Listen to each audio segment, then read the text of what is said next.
Imagine having a son being in jail, and there's absolutely nothing you could do about it because currently he doesn't have a bail or a release date. And we just kind of like forced to go through the court process, going to court date after court date, with no real progress in the process. And that could leave me feeling hopeless some days and a little bit overwhelmed. And I ain't gonna lie, it took me a minute to figure out how to find pockets of peace during this process. And so that's what I'm gonna share with you today. Because Lil DB keep putting himself in these sticky situations, and I don't think he fully gets the amount of pain, anxiety, and grief that he causes me and his mom, especially me as his father. I have an additional layer of feeling like a failure because as his father, I'm supposed to provide, protect, and lead him as he become a man.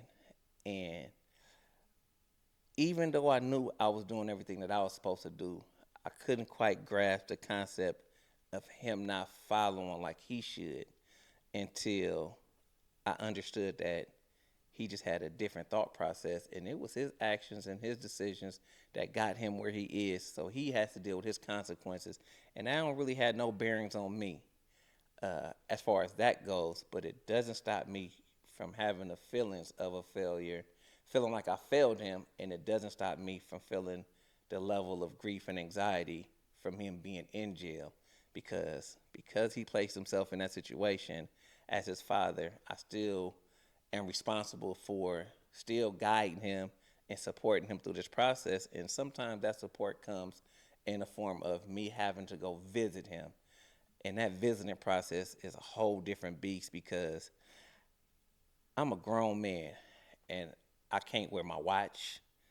I can't I have to they just control the visits. I mean, and if you ever had to go visit a child or anybody incarcerated, the level of power they take over the visitors, even limiting what you can and can't do. Like I, I have to get there 45 minutes early, and then a couple times I got there 30 minutes early instead of 45, and that 15 minutes cost me my visit. They wouldn't let me see him, so it be things like that that causes like anxiety because they get to control too much in my life because of the situations or decisions that he made. During this process, I had to understand that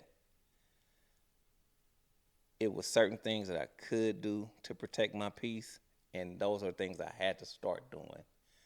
And one of them was controlling what I can control, understanding that I didn't have control of the whole situations, but the parts that I can control, focus on that, and that's where you can, or well, for me, that's where I can find my pockets of peace in that, and due to everything else that's going on around me, I really it's really essential for me to take a walk 3 to 5 times a week so I can clear my mind out in the open. And when I say take a walk, I take a walk outside around my neighborhood. The treadmill just don't do it for me.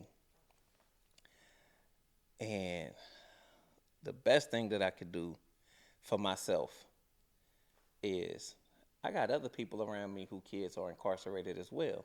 So oftentimes we'll jump on the phone and we'll talk about our kids, and that kind of like brings some sense of relief to both of us because we're both fathers. It's actually about 3 or 4 of us, and we all got sons incarcerated on different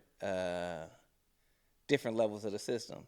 So I can get some game from them, and I can give them some game, and us being able to exchange our experiences helps all of us in that situation. So I just jumped on here real quick to talk about like that aspect of my life. And if you have a child that's currently incarcerated, just know that you're not alone, and it's okay to feel the pain, the grief, the anxiety, overwhelmed. It comes with having a child incarcerated. We just can't let it like overpower us in a sense, and we have to know that it's still peace in the process. We just have to be intentional about going to go get it. Thank you. If this message resonated with you a little bit, like and subscribe to the channel. Or if you know somebody else who have a child that's incarcerated, share this message with them to let them know that they're not alone. As always, have a blessed and stress-free day because you definitely deserve it. I love you. Peace.